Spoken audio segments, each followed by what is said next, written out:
Hello there and welcome to Personality Profile with me, Emefa Adeti.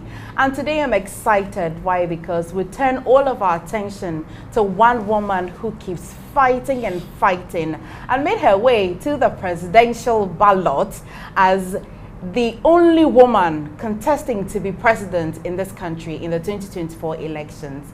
I'm sure you know her already. Very strong woman, very energetic, and would make her point very quite clear and crisp.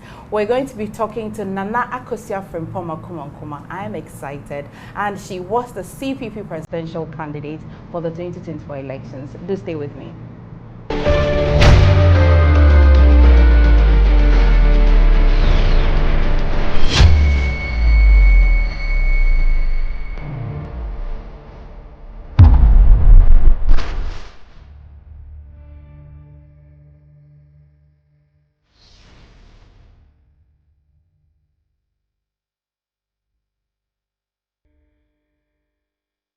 Welcome back to Personality Profile. I've got my guest seated here with me, all beautiful. She never goes away with her red lipstick, and she's got it on today as well. Her Excellency, it's good to talk to you and a Happy New Year to you. Wonderful to be here, and I also want to say a Happy New Year to all of your viewers across the world. And you people have already created a whole niche for yourself, and just being on the show for me too is a privilege, and I'm happy to be here. Thank you for honoring it. Now, let's congratulate you because you were the only woman that fought her way to be on the presidential ballot paper and then to also contest on the ticket of the CPP. How did that come to you? In a way, now I'm sitting here and I'm supposed to look at how I did it, but it came to me as one of those things that I wouldn't say naturally, but I would have been surprised not to have been on it. Really? Especially because you were switching from the other position when you won to become the candidate for the party. You didn't think you could make it? I took the position because I knew I was going to be on the ballot. Now it's all making sense to us. Don't forget that I entered the political arena as the running mate of the convention of Abu Sakara. So ordinarily, if you are a running mate, you don't come as the chair of a political party. Yes. You either stay there and support the person and still move on, or you aspire for the highest. In any political arrangement, no matter what names have been called, like in our party, the chair and leader, the chairperson is the leader because of the way it was structured earlier. The truth of the matter is that if you are a political party, your essence, the reason for which you set up is to win power. And therefore, getting to be a point where you go get the power so that you can influence the direction of the country is you need to be the executive. I understand. The president. So then there's the flag bearer. I understand. So you went for the kill. Yes. and I had to do that because when Abu Sakara took over, we had so much. The challenge in the party was really huge. You know, that was a split when Indum left. So clearly, we didn't have even the base that we're trying to put together. Indum took the base as well. Right. So even as elected executives, like elected executives of the party, the women's organizer, the chairperson, some people actually walked away with him. And yet you still had confidence to want to be the flag bearer for this party? Yes, because that is why I came back to take the chair position. Okay. So that I can help. I believe in helping bigger things. I don't believe that even if you feel entitled to something, you must work for it. It just should just come to you. You understand? So I felt we needed to build the structure because I could see clearly day and night the reason why CPP doesn't get the numbers at the polling station. Not because it's not we don't have the best policy. CPP has the best one. This is Osagyef's party. This is the party, the #1 party that took us from wherever we were to Political independence. It is the party that brought over 400 factories. It is not just about the political independence. It's about the things the party did. It is the party that has the best ideology and philosophy and spirit. Just as me, a Christian, or you, a Muslim, and somebody being a traditionalist, it is the things, or a Buddhist, is what you believe is the path that will take you there. What are the principles that have been put together? So for CPP, it is clear that if we follow the path and the ideology, where we put the human being at the center of every policy, where we make you believe in yourself, where I can believe that you as a white, a Ghanaian, you are capable. That word capable that was said, the meaning of being capable means that you can take care of yourself, your family, your children. You don't need to get out of Ghana before you can live a decent life. It doesn't mean that. It also means that my children should not be running up and down the scorching sun. I promised myself I won't do politics with you, but look at me. But let me. So now let me wrap it up. So for me, the point is this: the reason why we were able, as CPP, I believe that we needed to get to where we needed to get to was because I don't see any other method unless we come back to Osagyefo method. Right. How have you been since after the elections? And what have you been up to? The truth is this: I wasn't too surprised. Okay. I wasn't, indeed, to be honest with you. I am so ready and for what is up the next for Ghana. I'm expecting and hoping, praying that our father Mahama, President Mahama, would have the political will to do what is right, that he knows for this nation.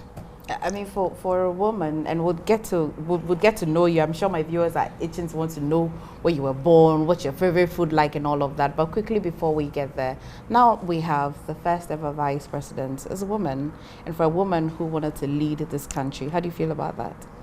That's my point, though. That's why I'm saying that I feel that I'm more positioned as a Ghanaian, as a woman, to go ahead and even dream bigger than before, because for a Ghanaian woman and for an African woman, let nobody deceive anyone. It is tough. It's very tough, especially when you have to go through the terrain and fight.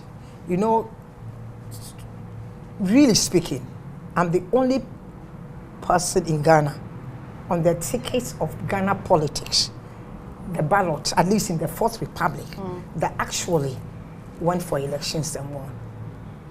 And that's tough.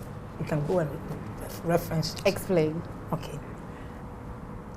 The other women that were on the ballot were either had their own political party, which then is straightforward, or, yes. But to fight through the whole system and go and stand there and go get people to vote for you in a political party, especially the party of Osagyefo Dr. Kumankumah. I am the only one elected. Elected means that I went to a ballot, went through, campaigned, and then I was voted for. First ever in Ghana. That leaves me with the homework to do. That leaves you homework to do. Right. I know what I'm talking about. So basically, what it simply means is that I had a vision, and I believe that we needed to put a system in place and I always tell young people, come take over CPP. Let it be the vehicle that you take to go take over power. And now we have a woman who we all have admired over the years. Then she looks unblemished, let me say, you understand, so pure and clean, you know, nobody has anything against her. Then she comes into the scene and she becomes the running mate, and now she's the vice president. I strongly believe she's going to do well. Okay. And she said she was going to open the door for women. No, she's not opening no door. That door that she entered has been taekwondoed by her presence. That door cannot be closed again. And I want to tell every woman listening to me, and every young person, and for that matter, even we, the African and the Ghanaian, her presence there, the fact that I'm sure even though she was not have been elected that we were, even trying to get her back as a running mate, she had to go through a lot. Because to me, I heard things, and also people didn't want her to come back. Some people be fighting for the same position, but whoever she is and what she has comported herself and everything that she represents brought her there, and now she's there. Whether she stays for 1 day or 2 days, her presence alone as the vice president woman of this country has opened doors for women that can't be shut. Okay. Nobody can shut it. You understand? That makes me even happy to hear. That is why I'm Meaning also that happy. she doesn't even have to strongly hold that door. No. The door can never be shut. No, anyway. just by going there, it has taekwondoed that door to the point where nobody can close that door for any person. If you're a woman and you're watching, I'm sure you're happy to hear So this. now we know that a woman can be a vice president. So now, therefore, if you can be a vice president, especially NDC's history has shown clearly that if you're a vice president, you then move on to the whatever and whatever. So it means that she can be the president of Ghana. And so if I want to be the president of Ghana, nobody's going to say back to me here. And what I say, I understand. Where were you born? Give me the pan. Where were you born? I can give you the month and the day, and I'll keep the year. Okay, that's fine. We'll get to the dates, but let's get to where you were born particularly. Were you born in Ghana? Oh, absolutely. I was born, my father and my mother met in my hometown, Doma Ahinkro. Okay. So I was born in Doma Ahinkro. Okay. At the hospital, in Doma Hospital. I get that a lot of people say, I wasn't born at home, I was born at the hospital, which means that you were well delivered up to, right? Yes. Do you have siblings? Oh, yes. The last time I went to the hospital to look everywhere for my birth certificate, whatever, that records, they used to put it in a bit. I couldn't find it, but my mother there, she said, yeah, we were Doma Hospital, okay? Okay. So I have, between my mother and my father, 6 children. My father and between my mother and my father, 4 children. My mother and my father and my stepmom. Okay, let me say this. I have 16 siblings. I had 16 siblings between my father, my mother, my stepmother, and my stepfather. So I have 16 siblings. And you are the first girl. I had 2 boys. Sorry, they all passed. Oh, I'm sorry. They all passed. I just lost the last one. Oh, I'm sorry. Pastor Isaac Sapon. My big brother, between myself and my father, Charles, passed in London. Oh, sorry to hear. We grew up together. He was really close. And then I'm the third and the first of the women. So the rest, I've lost quite a few. I'm sorry to hear. I just heard you say that your brother that you lost you lost him in London? Yes, one in London. Okay, but how was growing up like for you? What kind of a child were you? At least if you didn't know this for yourself, what did your mother or your father say about you? No, but you know something? Something that's really strange, huh? Do you know that I can remember when my father and mother were separating? I don't know what this means, but I do remember the scenery. I remember when I was very, very young, when I used to play, I wanted to cook, then my mother would give me meat. Hey, you cooked with real meat? Yeah, no, you see, sometimes she'll just take some, but usually it is the meat that they have cleaned from the, when you buy the meat and you take the parts that you don't like, they let you rehearse cooking with it? Yes. This should be about 3 years. Wow. Or maybe 2.5 or 3. But I remember very well when my father was separating with my mommy and we were coming from Doma and my daddy took me in the car and my older brother, the 2 of us. My mother then had 2 girls. She was still pregnant with her. I remember. it surprised me. I remember I saw Nkoko Mountains. I can remember those things even though I was young. So sometimes when we are treating young children, very young children, things, don't forget, they do remember. And how does the memory come to you? Pardon? How does that memory make you feel? Oh, painful. I don't know why. It just felt I had to leave my mother. My father insisted that he wouldn't leave me there. Okay, so he took me, my brother. But I don't think it was the best thing for me, but I was happy. I never knew, I grew up with my father and my stepmother. I never knew that, I really never, I forgot that part of me blacked out until much later in life I saw my mother. Wow. Maybe in my teens. Okay. She never came looking for you, or your father compacted it? I think she came once or twice, then decided that we're better living. So it was my uncle that was coming, Bishop Owusu then, that used to come to the house. And I didn't grow in a house thinking that my mother was anywhere. You understand? My stepmother was very nice to me. And my father, I didn't grow in a house feeling that I wasn't maltreated or anything. We were all treated the same in the house. My siblings, my younger siblings were close to me.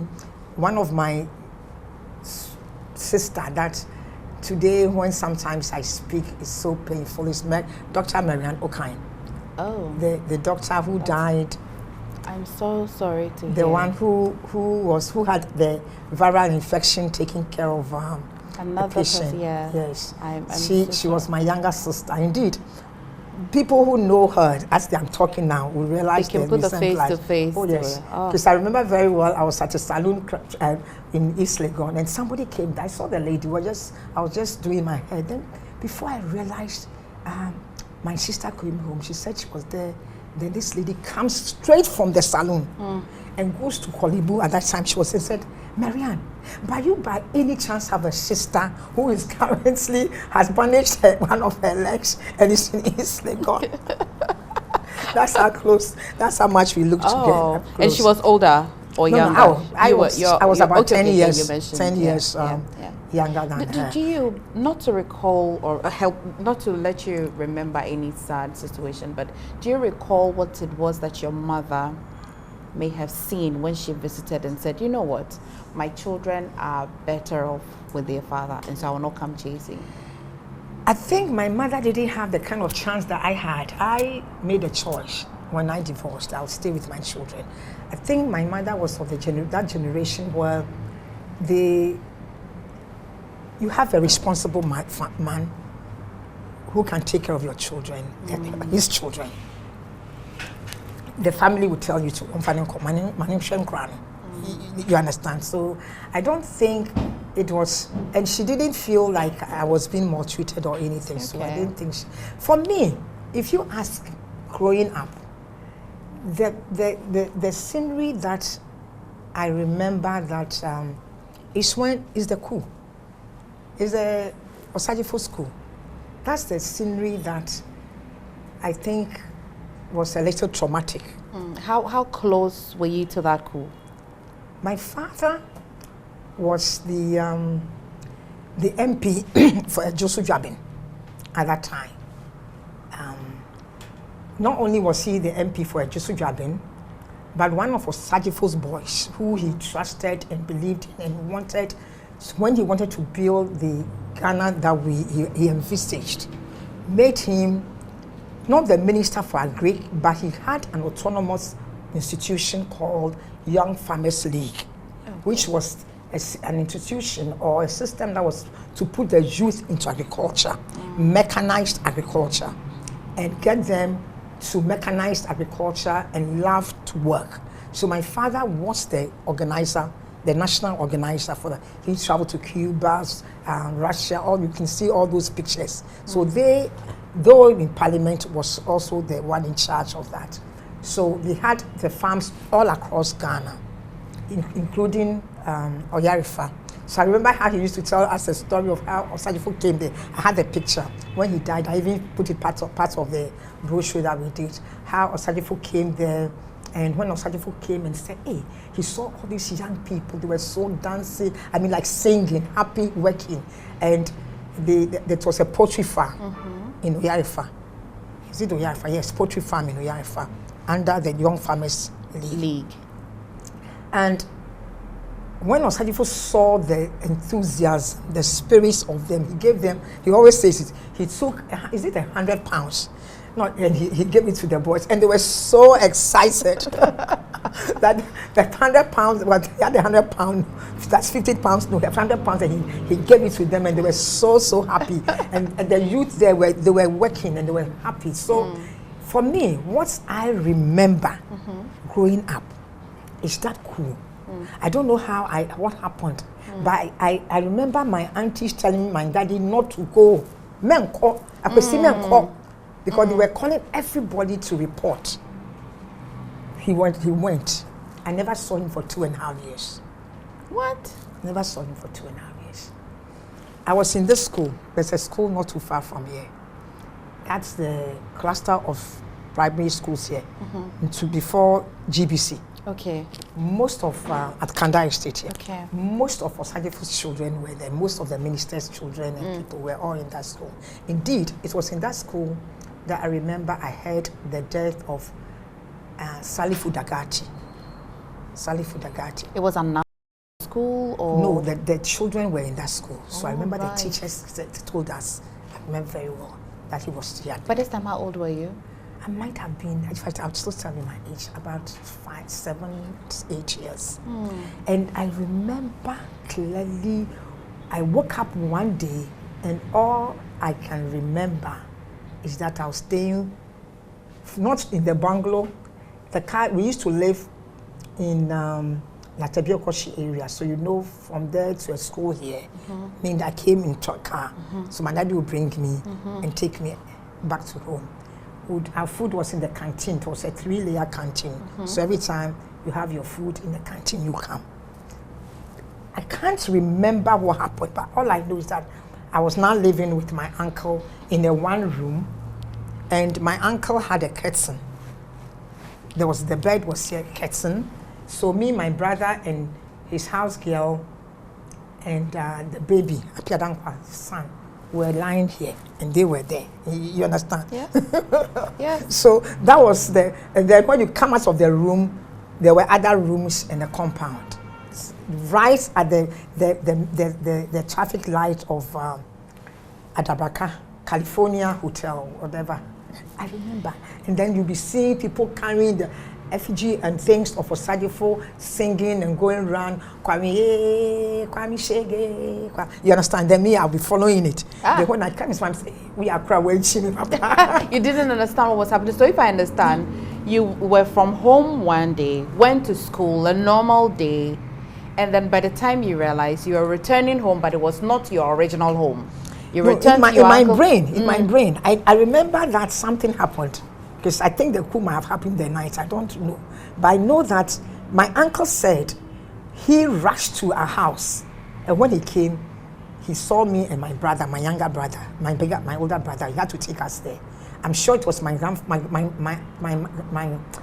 stepmother didn't know what to do. So I'm sure she also picked wherever she could pick the smaller ones and she ran away or somewhere. But I don't remember exactly that scene. All I know is that I could see Menko. You understand? Yes. Menko. Do you remember the voice? Who said I could see Menko? Yes, there was an auntie of ours in the house. They were convincing my mommy and daddy to not to go. And I remember daddy with the cloth. I will never forget. He wasn't even in the trials. He took his cloth, like the way you go to funeral. And he left. And that was it. I didn't see him again. 2.5 years. For 2.5 years. Finally, my grandmother, that is my daddy's father, was also with Osajifo. He was working at the social services. They were the social service people that took cloth and things to the north to give to the northerners and make sure that if they see you are not in cloth, they will take you and put cloth on you and things. So she was staying at cantonments near Kofi Bakon's place, so that neighborhood. So I remember later when my father came from prison, we all moved to cantonments. So those were the the kind of memory, but I still stayed in this school for a while. I think that was a little traumatic for me. You know, my uncle that I lived with used to have a shop at Circle, and the wife would make, if any say, ice kinky. So after school, we'd take the ice kinky to go and sell. They would tell me, but I just felt it was nice for me, so I'll take some of the ice kinky to go and sell to the people, the bus. But I'm just telling you the difference between that time. I remember when I was in Latabia Kochi, the woman next door, every time I would pick sardines, corned beef, tinapa, beans. She was a bad woman. When my dad was like, so I'll go to the storeroom and I'll just pick it and I'll just be dumping it. I'll just be dumping it and giving it to her, to the next door, you understand? There was always food in our storeroom. No rice will come to my storeroom that got finished. Because my father was in charge of farming. That meant food. Yes, so every time they would bring something, if it's half, if it's half bag, they would take the half bag and we bring the full bag. So we really had food there. My uncle was nice to me. He didn't treat me, but the difference was like especially you're calling your daddy. They say there are people who call my daddy, and there's the Ija and the Ijaba, and then the Kuba. So once you're calling your daddy, then I can understand the message. We'll go for a quick break, and when we come back, we'll get to know exactly life after when Daddy returned from prison, and what she remembers, and what are some of the things that she picked, and why will she still then be with the CPP. Stay with me, we'll be right back.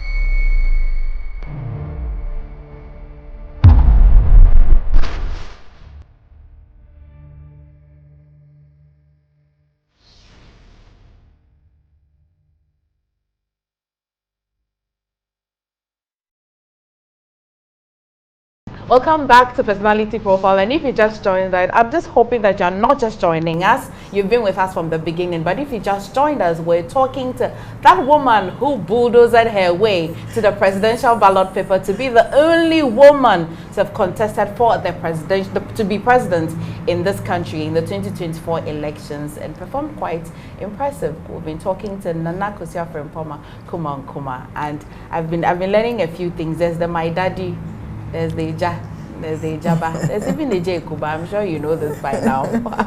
So, Dad came back. Did he tell you some of the things and how prison was like? To be honest with you, I never had that discussion until much later in life. Okay. My father is not the kind that was talking to children. You understand? Very disciplined, quiet, always quiet, too quiet. You know, too quiet. I guess the only thing that he will tell you is how his father, the way he was treated, and how you people have a better opportunity. You understand those kind of things? Yes. Oh yes. They're always comparing, right? Always trying to line you up and tell you this is what I went through, and you people have taken. I mean that kind of. Otherwise, he won't tell you much. But then in discussion, from families that would come to visit. I didn't even hear the details of what really happened to him there, but I think they really went through a lot. You think he intentionally and the family intentionally also shielded you from hearing some of the things? Oh yes, because I know that my father is from the royal family of Mampong. So the coup at that time was coming from a free father's angle. My father's brother, that's my uncle Sebunsu, was then the Agric minister, became Agric minister, for the Buzia government. Okay. So you can imagine. So I remember when they used to come to the house, they would say, Obani Eja. So every time when my grand uncle would come, the police is following. So there's like, here one was on this side and one was on the other side. But, so I know they were fighting. I know they were pleading. I know they would go there to try and get him out. So clearly, maybe for their intervention, he would have even been there more than the 2.5 years. Yeah. But nothing, they seized everything, but nothing came out against him as an individual. Later when he died, and I went through the archives, trying to put something together for his brochure. We went to the archives to Graphic and Times. And after having gone through, that's when I read so much. And I got to know how they actually mentioned his name. So when they were telling him to run away, he would have been caught. That's what it means. Oh. Not when they asked them to report and specifically mentioned his name. Because at that time, his name was every day in the newspaper. Okay. I mean, was on radio, TV, because of the work that he did. He couldn't hide. Oh no, he couldn't have hidden. I remember, I don't want to say this though, I wish I wouldn't have to mention the name. But there was some of our mates, there was a particular person who was very close to my grandmother and to my father, and his name was Kojo Addison. He used to live not too far from where my office is now, in Kanda. And I remember him being cartooned in the papers that he was running, you know. So, in a way, I'm happy he didn't, because they would have caught him. Anyway, you understand? And at that time, if you hear some of the stories and what happened, you really never know what could have happened to him. So if you ask me, today, sometimes when I sit down and I said, did this thing have any effect on me? I don't know. Is that the reason why for me, as I sit here, you see the one Mr. Dadaba, Ejaba, Kojoba, Jakojoba, Jakoekuba, I myself, I will never sit anywhere and tell anybody that I grew up in a difficult environment. Okay. Even my uncle, that is why I can see the difference and still doesn't make much difference to me. Even my uncle's house, where my auntie at that time, my uncle's wife, would cook. And when she cooks, that food, they would divide it and I didn't have that in my home, okay? I didn't have that because growing up, we had Christmas trees. Yeah? You understand? Yes. I remember my father bringing ice cream. I remember my father bringing club sandwich. We are not chicken, salad cream. That's the part I really like. You understand? Wow. Club sandwich. Club in 1990. What? You understand? Those days, you know. I'm talking about before '66. You understand? Ice cream with a stick, the chocolate. Yes, and I remember even donuts like Dunkin' Donuts, those things. So that's very American, Dunkin' Donuts. Yeah, Dunkin' Donuts. I think they came to try it when we did the African Union, but OAU, African Union. Yeah, the one that at Job 600. That thing when they did it, I think, or was it at a trade fair? Something, because I know there was a particular shop that came in and they had that. So okay. I won't sit here and say me bread. So even even the switch to your uncle, it was okay. It was a struggle. It was a struggle. However, I got to realize that as a child, you are not miserable. Yeah. If you have a loving person. Yeah. You see the difference. My uncle didn't have. I'm telling you that my uncle's wife, ice water, ice kinky. If in school, but now I got ice kinky. But I didn't feel pain. You understand? I can understand. I didn't feel pain. I only mixed my home, but I didn't feel much pain because my uncle was so nice. Was a very nice person. Is he still alive? No, he died. Oh. He was nice to me, and the wife wasn't also molesting me or anything. Okay. So the points I'm making here is this. Having grown up in my home as a dada, then in a home where they would call maybe a ja, The difference is in the parenting. The parenting. Right. You are eating rice and jollof. Somebody is eating tosafi and maybe banku and a little pepper.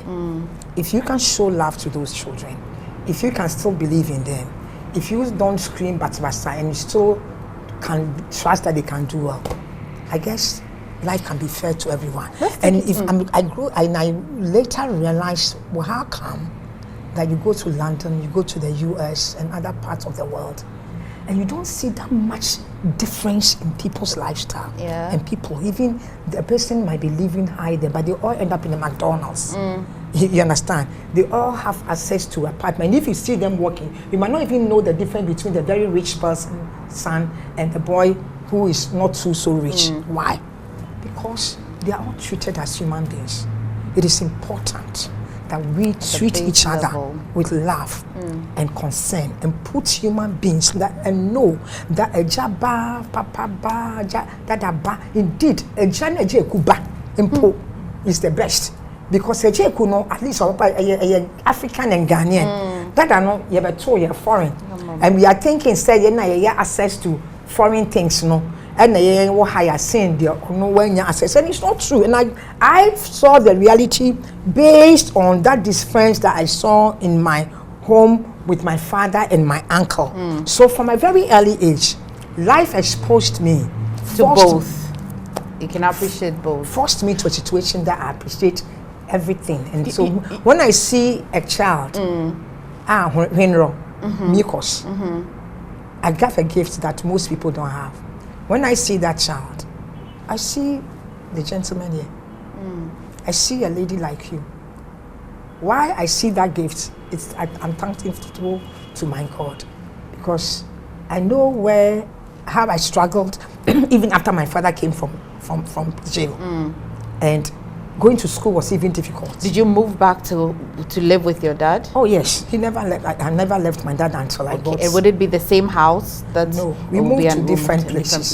You mentioned that you were in school here, but after that, walk me through your educational journey.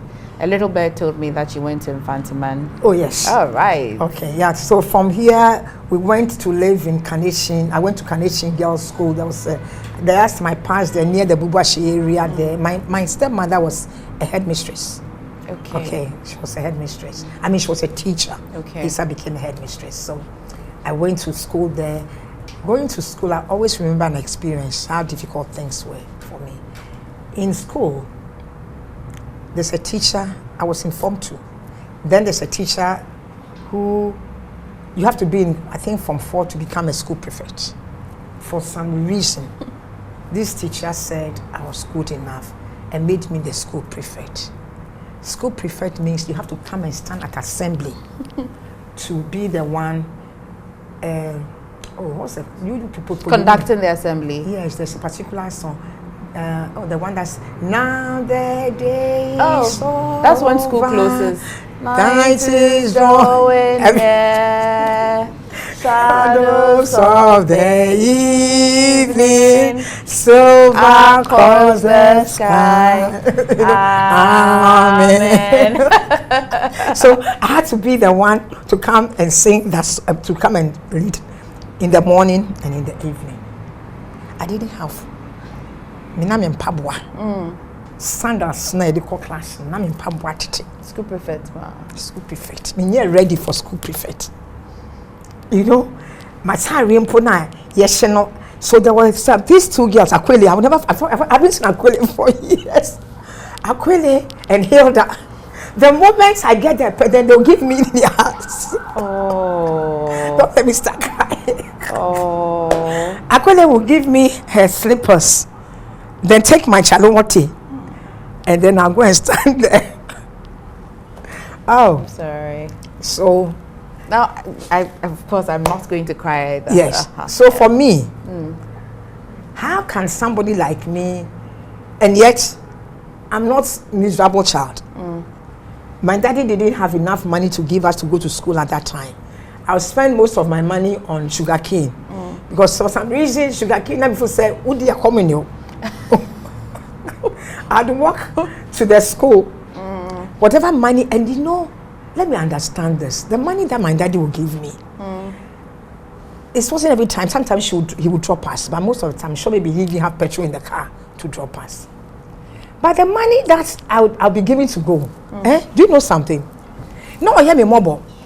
Oh, by this time, how old were you? Would you be in your teens? No, yeah, maybe 14 or something. They will give me money to go to the market. When I go to the market, tomatoes na say 20 Ghana, me fancy 20 cedis. Oh, my me swear, me 50, I will do it until they will add it. So me, my stepmother was the only person who goes to the market too. Even when she goes to the market, the money you give me, I will make sure that money was enough to buy the food before come and cook. And I didn't want, I had some extra unusual sympathy for my family. I don't know where it came from. Today, you give 10 cedis to your child. He will tell you that you don't even like him or her. That's why you didn't give him 20 cedis when everybody else has 20 cedis. I'm told it is usually it's something you get to see frequently with first daughters. So though you were not but you were the first daughter for both father and mother, and so you kind of become maternal. You have maternal instincts, and then you want to tend to take care of your family. And so what happened to my first daughter? Okay, then I'll tell her that. First daughter. Because I was first daughter, that's why when my daddy gave me money, I thought it was too much, so let me leave some. Or when you go to market, you want to make sure that you can buy everything, you cook the food, you want to make sure that there's some left for tomorrow. You know, yeah, maybe because, like you are saying, it's because of that. But I just want to tell young people, you have to also consider your father, your mother. They are also going through struggles. I don't know why I could mention that my father and my mother were also going through struggles. So the little they gave me was more than enough for me. My friends. How did you survive it in Infantiman? Infantiman was the easiest. Okay. And I'll tell you why. The school, rather, when I was going to the day school, was more difficult. Because that one, they have to give you money to go to school, you have to transport. And it's not every time. And this same Aquile and Hilda lady that I'm talking about. Hilda used to live not too far.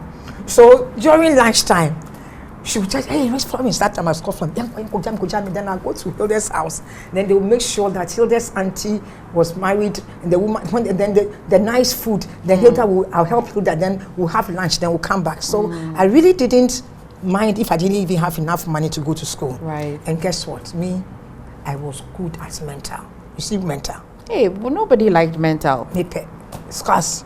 Mental, early morning mental. Hey. So you see my friends Aquile and Hilda then. Thank you. There's interest for everybody. Oh. So there must be something solid they were getting from you. So I'll make like this. You understand? Because at least area will be near and then my shoes, so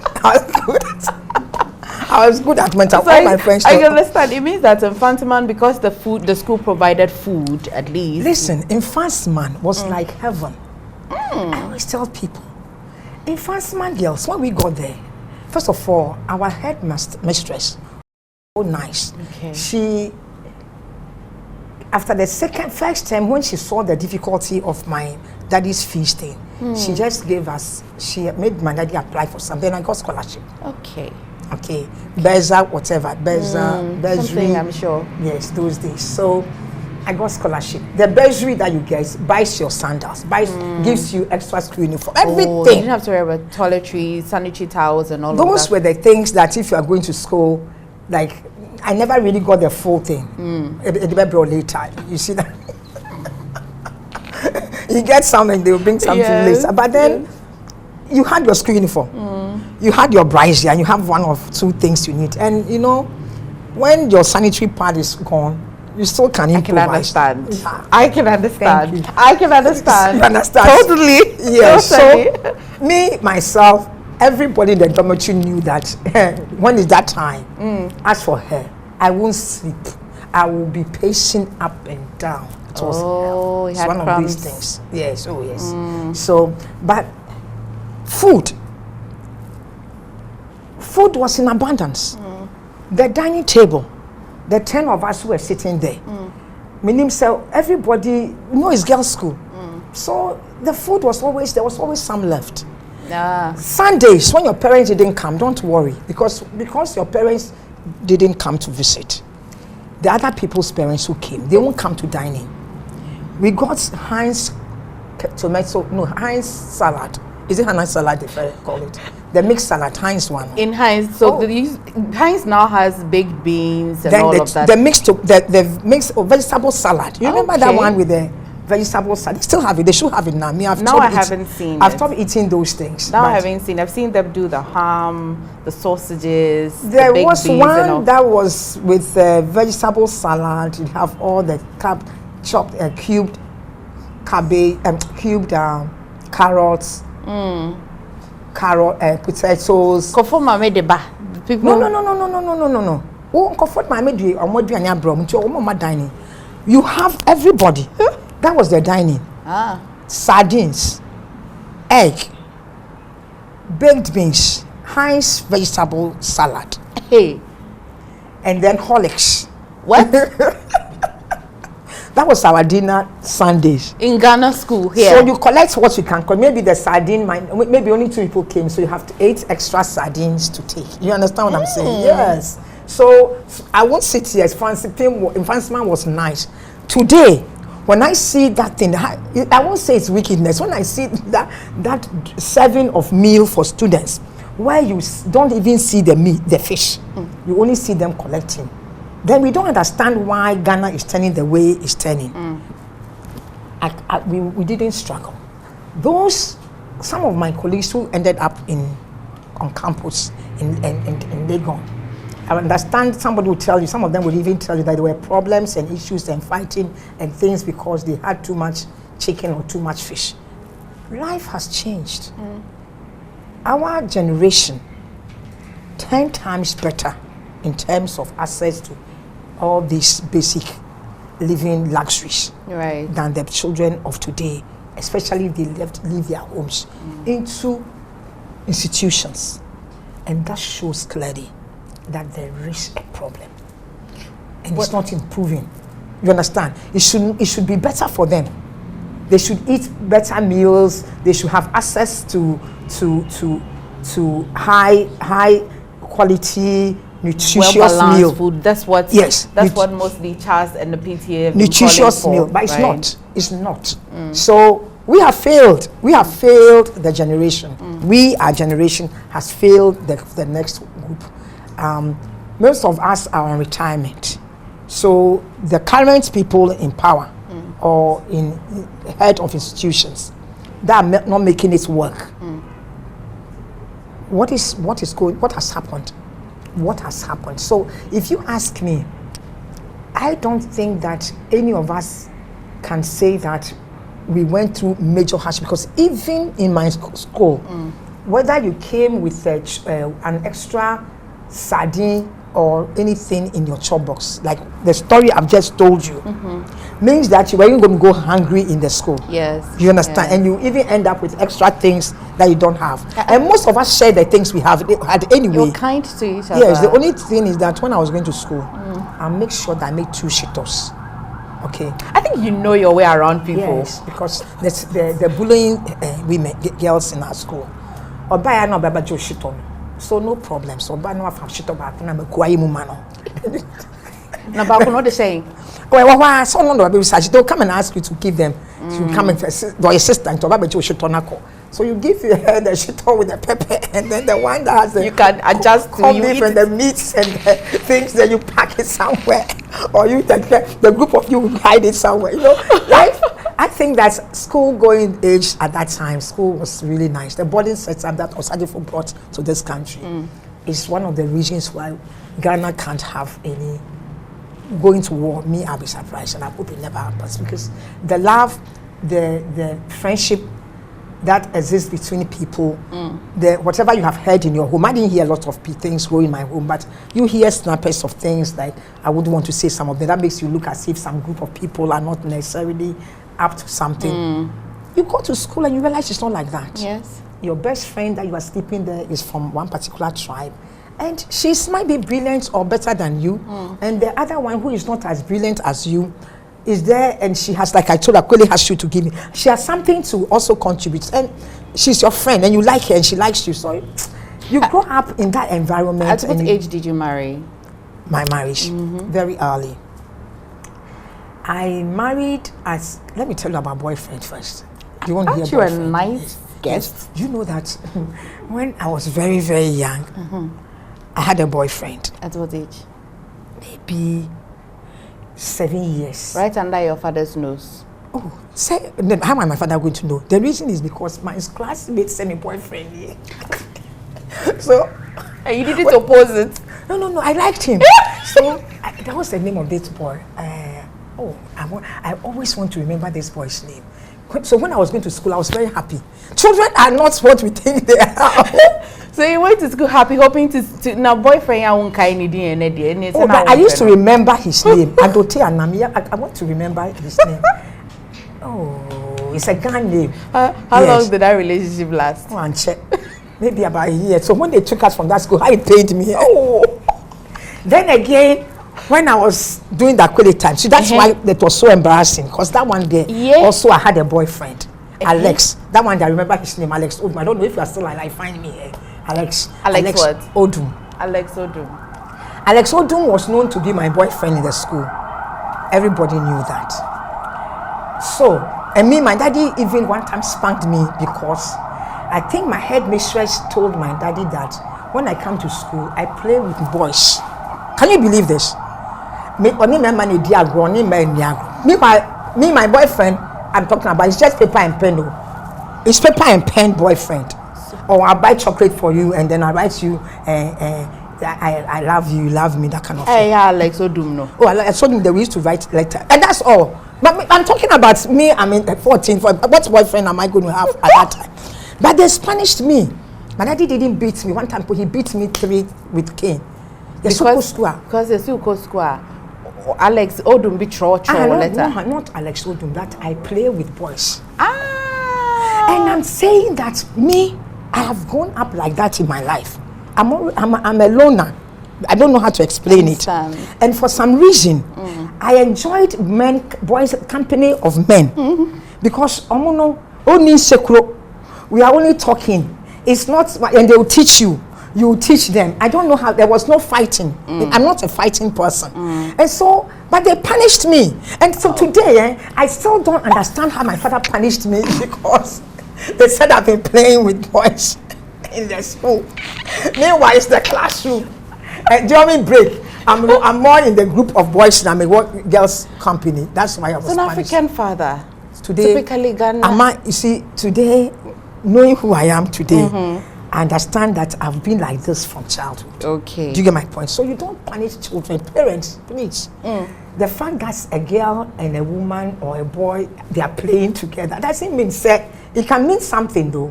But please, check who the person is. And don't punish him according to say. So me, punishment. So me, really pain. I used to read.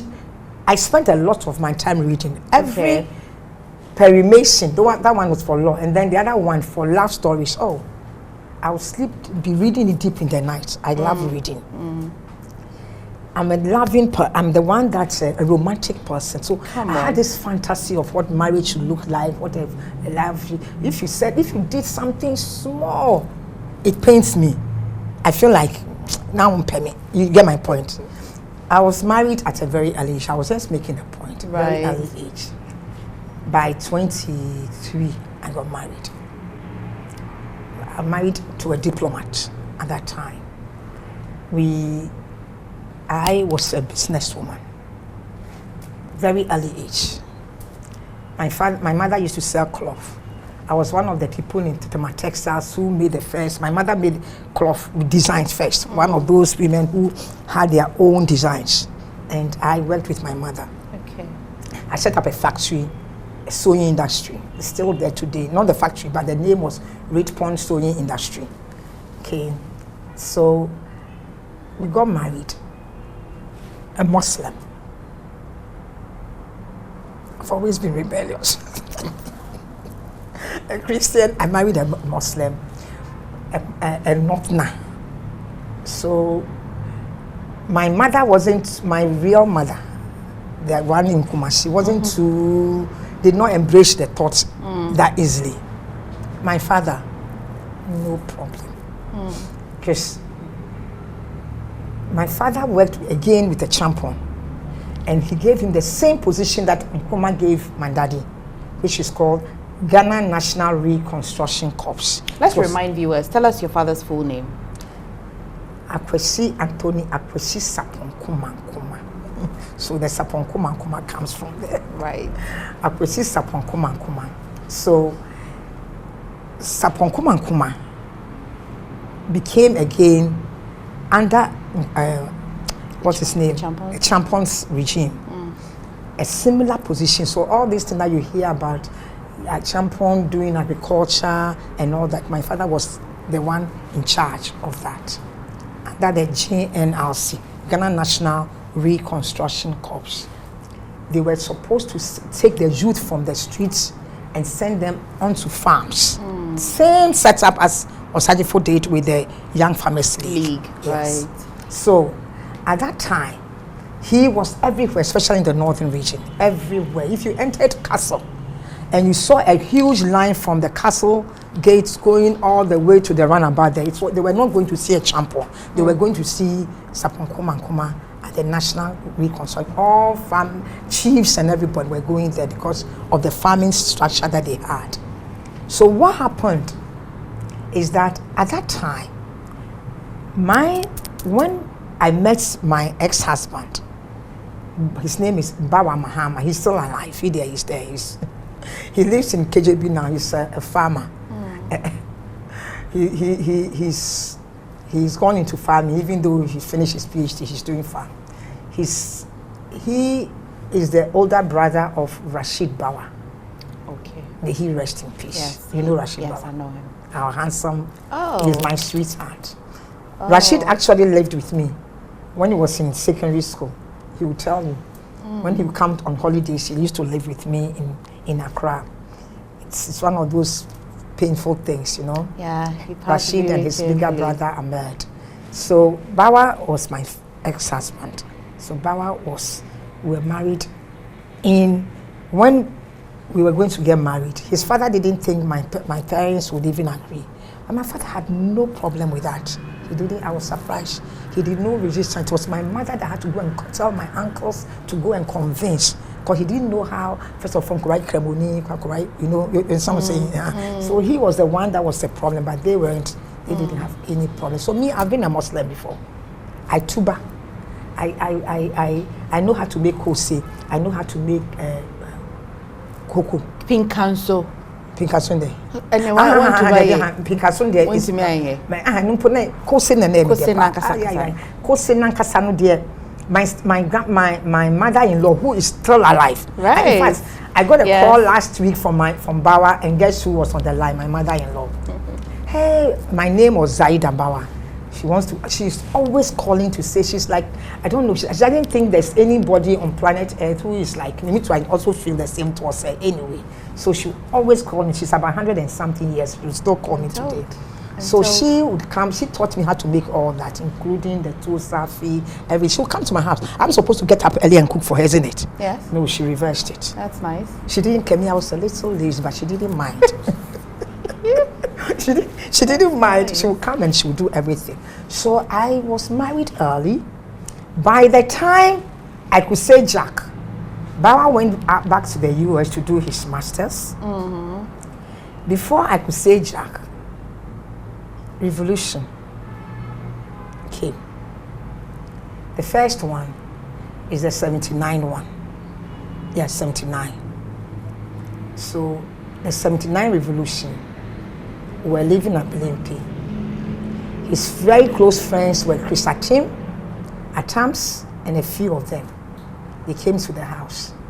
Then after that, we went to political party. CPP won. So then my father, everybody was happy. Then he went back again for his program. That was the time that we rather went to the program. Then the coup came in 80, the December coup for Liman. Yes. So they came to me and said I should ask him to come and support. I never knew that he was coming to come and stay. It was just to come and support. So he came down. I had just visited the US with him and I wanted to come and wrap things and go. And that was it. So when he came to join the revolution.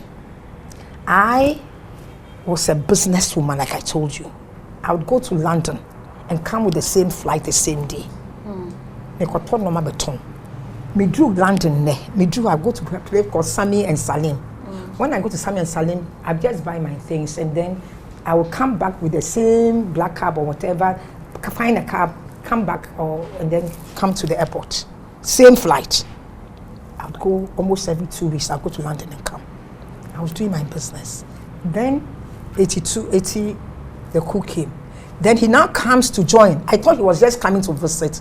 And he comes and goes to join the revolution.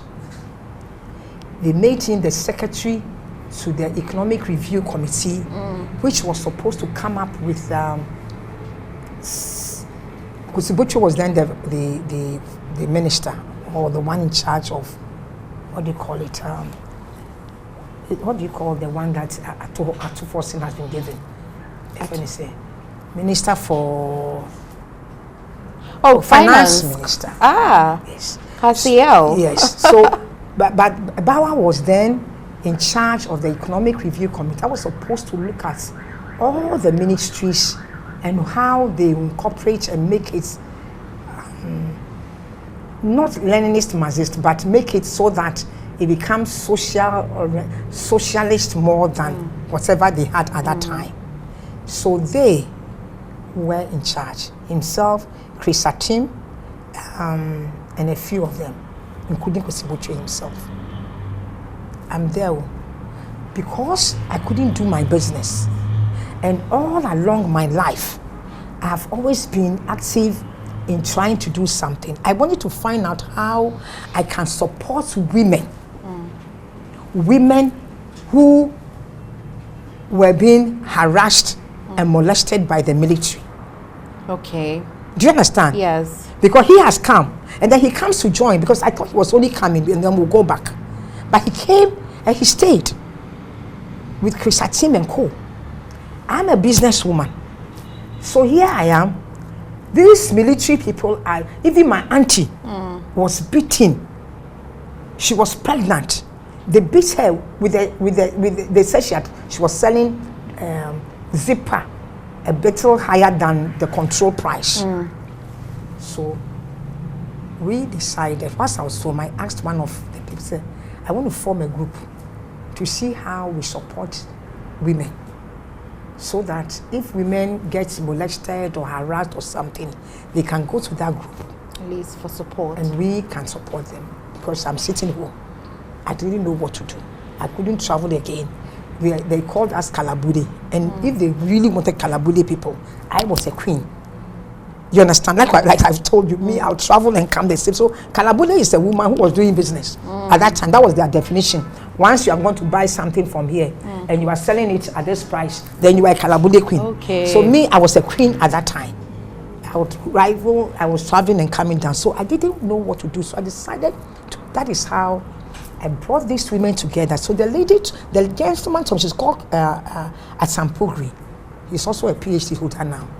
So at times told me that, some girls that they know are also thinking of similar things. I said, let them meet them. So I made them. Live where see do. Yeah, see do. Yawa. And I've forgotten this other person. So the three, and Cynthia Newman. May she rest in peace. So we met. And the story is 31st December Women's Movement. So we formed 31st December Women's Movement. My money, because I've told you I was a businesswoman and I was successful. My money made the first t-shirts for 31st December Women's Movement. I was the organizer for the 31st, the organizer for 31st December Women's Movement. We came up with a name. Today, Nana Rollins Kunedu will tell you, she has no clue. That name, 31st December Women's Movement, she can't tell you how it came about. So how then is it highly associated? You see, the lady, the symbol of the women's movement was a lady with a gun. It took us fight. I mean, my idea, almost like 2-3 days just to come up with the name, the logo, which says that total liberation by all means necessary. It has total liberation by all means necessary. That was our logo with a woman in a gun. I went on TV. We went to learn military shooting. We, the organizers of 31st December Women's Movement, were militia. We went to learn how to shoot at the range, going to Afenian area. What's that? Shy Hills. Yes. We went there to train to shoot. So I come and I go on TV. That time, I remember the name. It was a very popular program. The gentleman is still alive. When I went to his TV program, myself and Lifwa and Yasedu went as the women or the organizers of 31st. She said that was the most. We didn't have land call, the mobile calls system, but they had land calls. He said he had never gotten calls before. Like they said, hey, that woman who is sitting there, she's Kalabule Queen. So today, she's now 31st. We picked 31st. Let no anybody deceive anybody. 31st December was not by NDC. We, the women, me in particular, I picked the name because we wanted a name that would be making it easy for us, for military men, not to attack us. So that when they see us, they will think it's part of the December coup. Do you understand? That is the only reason why we picked the name 31st December Women's Movement. We went around the whole country. I formed the movement everywhere. The song of 31st December Women's Movement was formed in our hotel room the night that we were forming the branch in Ho. And that song was formed by myself, Yawa, and there's another lady, I just seem to forget her name. And then Lifa had a good voice. So and they used to I went to Catholic, but they are Presbyterian Methodist. So that's nice. Went to John. Aye. The voice without the voice. Don't worry. Okay. Da ya kan wo your mind musel. Emaye na ya say your mind. Nanso yan kasa ye nimsel. Enye ye form so. Inti mun sorry. Ain't mun sorry ho. Na munti ya emrano ain't mun sorry ho. Ebe ye ya mayen. See, Emrebi na ewo eno na eka yen shefom eno no de saw hawiya ba inti ma mon sorry o inti mon sorry ain't mon sorry o na munti ya emrano ain't mon sorry o ebe ye ya mayen. You see the words? Have you heard the words? Yes, I have. And if you hear that words, it will let you understand the reason for which we formed the movement. I was convinced that whether they call me woman, Kalabule woman or not, I was working. If there was any other system, I would have done it. If I had a factory, and the factory I was buying goods from Tema Textiles, making bed sheets. And those bed sheets, sometimes when I buy it, was easier for me to even sell the bill than to even make the sheets. Is that my fault? Do you get my point? The point I'm making. So you cannot go and molest women and say, why have you gone to buy a yam and you are selling the yam as 10 cedis when the woman bought the yam maybe at 6 cedis, transport and all that. So we wanted to let women realize that the way they've been treated and being called as though we are the ones spoiling the system and not making the economy work was wrong. Have you said this anywhere before? Pardon? Because we've always associated the 31st December movement with Nana Sarpong Rollins. But today, when you are done with me, find a way, she will tell you she's not. Okay. I heard her personally, and that is one credit I'll give her. Maybe today she doesn't know how to say, but before she would always say that she did not start the movement, that it was started. I remember one time she was on a particular program and she wanted to even remember my name. She knows me as Rita, so she could not get the name. She said, oh, that Prima, because that was when I was doing my caring case and Prima, that program. Okay. So she said, oh, him man, Sarpong Kumankumah's daughter, Rita. So I know she can't say, she knows she didn't. So all of this put together, did it affect your marriage? Did that contribute to divorce? Absolutely, absolutely. Okay. So when he came, and the system didn't work. There's somebody called a Katapori, if you remember.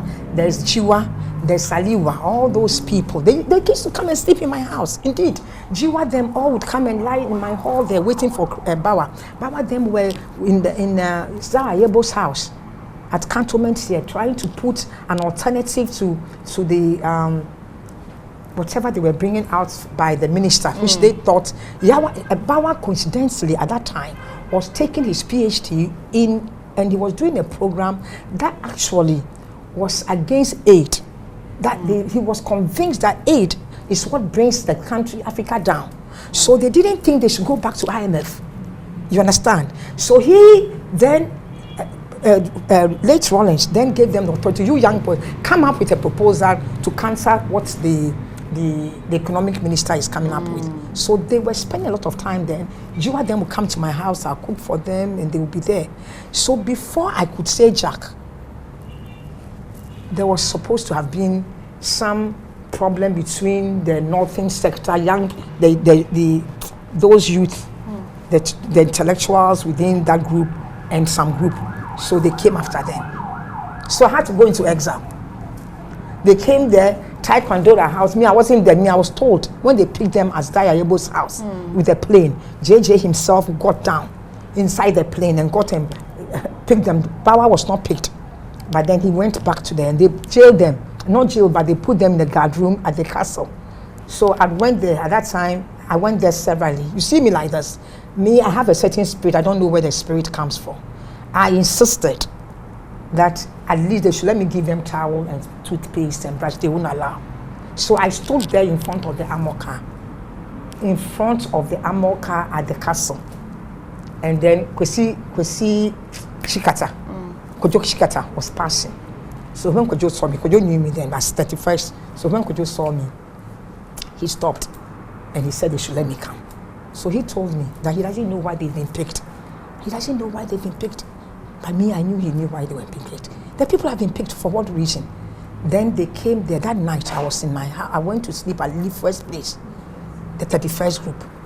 Leafwest's father was the administrator in Legon at that time. So I couldn't sleep in my house for some reason. I don't know. Somebody gave us a hint. So we all of us, myself, Leafwa and Ya, we went to Leafwest's place and were sleeping there. The mother was in, the father wasn't, but the mother was there. 2 a.m. Richard Ado, another military guy, comes there in the night with other military people. Before we heard some taekwondo in back, they opened the door, came in the night. Wow! They brought us, we came to sit in the hall. They said they want guns. Me, gun. I don't know anything about gun. We've done military, but so I said, listen, you guys have picked my husband.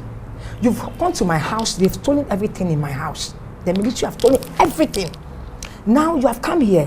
What are you coming to pick from us? They said we have guns. So at that point, Leafwa was dating Chrisatine. Sorry, Yai Seidu. Leafwa died, may she rest in perfect peace. So Yai and Chris are still married till today. I don't know if you have heard the name Chrisatine. You can Google Chrisatine. He was the secretary of the PNDC at that time, which like would call the prime minister of today, or the vice president, let me put it that way. So then they went ahead, they picked that night, they picked all of us, and then they said, oh, then Richard said, leave Zaida, leave her alone. As for her, we have already picked the husband. It's because I confronted them. They left me and picked them till the following morning, the midnight. And don't forget that at that time, those judges had died. So it was a very scary night for us. It was the same night that the judges had been? No, not the same night, but it was that period. After? That period. Yeah, it was that period. So we didn't know what was going to happen. They picked them in the night. So early morning, I was at the castle. By the time I got there, they were sitting there with Kojo Shikata and them, drinking with coffee and tea. So they released us. They released them. So from there, all of us then had to do what? Vanish. Right. So that's how I left this country and went to London. Okay. And didn't and come your back. husband? He was here, Okay. but he didn't know how to. They later released him. He was at the, when I was leaving to London, he had just been released from the guard room. He was the only person that was released from the guard room. I want to tell you because I insisted. I was there every day. And then Kojoshikata promised me that, Nana, you wait. You tell, go and come a particular Saturday. So he was there for 10 days. So when they released him, he insisted I leave. So I left and I went. So by the time I got there, within about 2 weeks or a month, there was an Olympic Committee program in the US. He was the head of the Olympic Committee at that time. So when he went there, he didn't come back. But guess what? They sacked him from the Ministry of Foreign Affairs. Oh, by this time, did you have children together? No, we never did. You never had children. But do you have children? Yes. How many? We never did. 3. 3. 3 kids. Oh, I have their pictures somewhere. 3 children. 1 boy and 2 girls. And out of them, I have about 1,000 other children. I run an NGO called Caring Kids. If you come to my house, I have so many grandchildren. I have a lot of people I've taken care of, but my birth children are 3. Leonard Kessie, Margaret Kessie, and Dr. Delanpo. I have 3 of them. The youngest just had a child who is almost 2.5. She's 32. Okay. So. Wow. And this will mean that they are fathered by another man entirely. Oh, absolutely. Absolutely. Me, I've been a Muslim, like I said, because Baba was a Muslim. We divorced under circumstances. So as for him, he really thought that even when we were supposed to go to the reconciliation, we should have gone there and be compensated. Because he strongly believes that divorce happened because of the many things that happened at that time. By the time he had to go to the US, I was in London, so many things, but that doesn't really matter. Today I'm here. I've had children. My kids are grown. Over the years, I've lived outside. When I left London, I went to the US. I was there for almost in and out. I'll come and go for about 15 years. I had my kids there, 3 of them. They came back. When I came back to Ghana, I brought them. They went to Soul Clinic. The boy then from there went to Mfansipum. The 2 girls went back to the US high school. Okay. My middle girl, she's doing her second master's in NYU. The last one, she finished her PhD in Princeton. She's there. So my son went to Howard and then went to New York Academy Film School. Right. Yeah. So after he did mathematics, he wanted to do his PhD, and then he came home, and then I entered the political. So then he decided to just support me, because the moment I entered, come and see problem. Headlines pass here, headlines pass. So he was always very afraid to leave, and he's been there till today. So now I thought, listen, I'll finish what I have to do, go back. So I hope that he goes back to do his PhD or continues with his life, wherever direction he wants. But for me, as I sit here today, I would say that life has, I wouldn't say life has pushed me, because before I came to Ghana to enter politics, I formed a movement, Caring Kids International. It was dedicated to my sister who died in the hospital.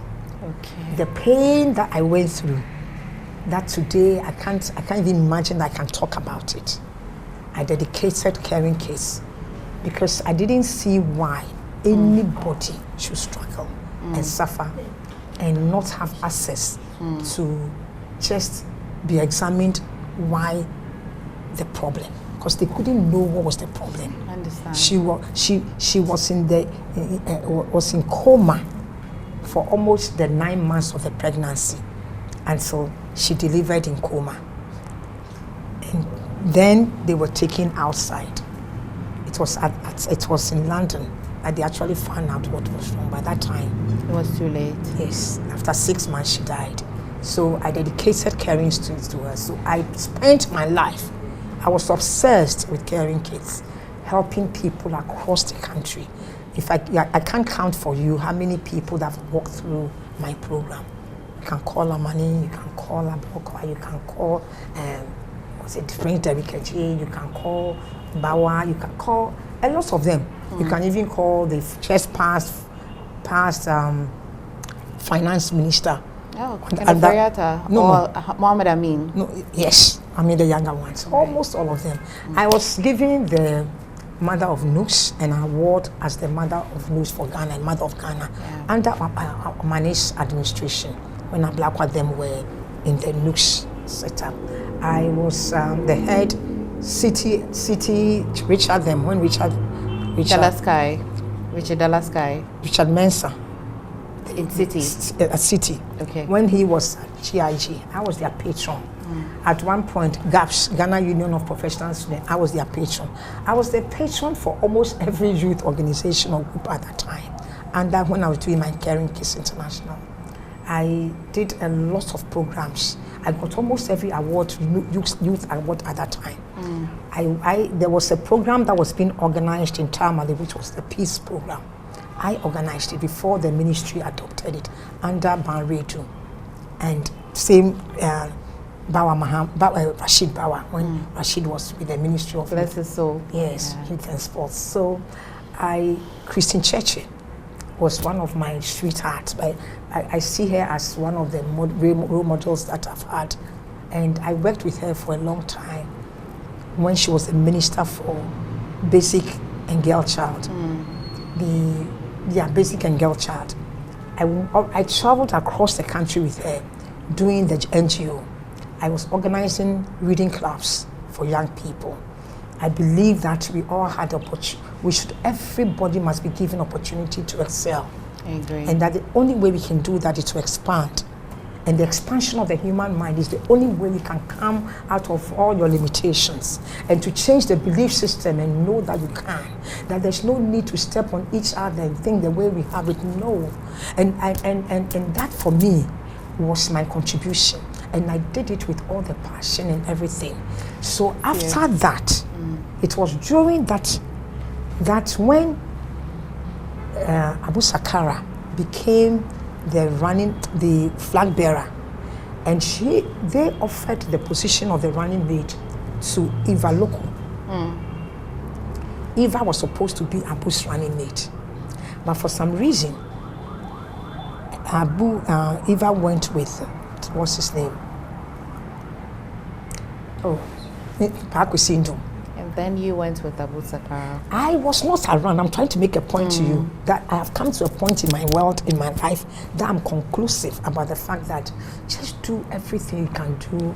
Life has pushed me to a corner because you do the things you believe in, and life itself will sometimes have a path and take you on. So by the time they wanted to give it to Eva, and Eva was not available. The youth that were around Abu at that time, his own press person, Martin, Abu Fogo, who was then one of the student leaders at Winneba at that time. I used to travel from here to Winneba to give seminars, programs, anything. Call me chair, call me any program, I'll be there. You don't have to pay for my transport, nothing. That was who I was at that time.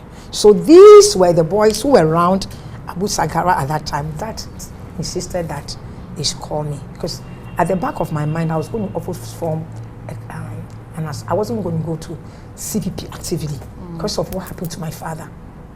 My father died in CPP, and nothing you tell him made any difference. So that I didn't know how. I remember I would go and tell my dad, they said, Dad, I don't know how, me, my brothers, how, my men compared to my mom. They said, hey, me, Pastor, yes, I'm disappointing, Chroma. You understand? I'm sure that I can have this conversation like for a long time. So let me ratify for yes. you. So at the end of the day, for me, I found myself getting, so when I came back and did the caring kids, I also was a queen mother. I was the Tantwahima of the Doma traditional area. And for 20 plus years, I did programs, like I said, across. If you, I don't know any young person around my area or where who at that time would not know me, because your family and Kramami, you understand. I couldn't sit down when your child was not in school. As long as your child needed to go to school and come to me, oh, I don't have to have the money in my pocket though. I will take my pen and I'll write to the headmaster. Please, Yam Mensah is a member of Caring Kids International. We have decided to adopt and sponsor her through school. Please, would you allow her to school? We are going to organize the payment, the fees and so if it's 20 Ghana or 50 Ghana that I have, I give it to you. Because I know if you enter that school, some uncle, some cousin, somebody will come to your aid. Usually, it was the initial admission fees that was a problem. So on one occasion, I put 147 children. That was my Christmas gift. I always do Christmas gift, maybe 5,000 Christmas gifts. But that day I said I would do, just go back to school. So this time, it was after Christmas. Any child who did not go to school this past semester, I got 10. 20. By the time I had done 65, I came to Accra, find them, and got there 147. Most of them are finished university. Most of them Most of them are nurses, lawyers, as I sit here today. Yes, young people have passed through my hands. My journey in politics is as a result of my journey in Queen Mother and Caring Kids. I worked with young people, and I realized that unless, for me, and same thing for me, that any young person, whether the person's father or mother has only one room, as I described to you, that person must be given opportunity. Thank you. Thank you for opening up to us, and thank you for talking to us. We definitely are keeping our eyes wide open in your political journey and your quest to affect humanity the way you so wish. I really appreciate that you spoke to us today on Personality Profile. God bless you. Thank you. I hope that you enjoyed this one. This one is a special one from me to you, and I know that you have enjoyed her journey and not just think that she just showed up from anywhere at all to be on that presidential ballot paper. You have picked some of the lessons as well that you'll run your life with subsequently. My name is Emefa Adeti, and this has been Personality Profile. I'll see you again next week.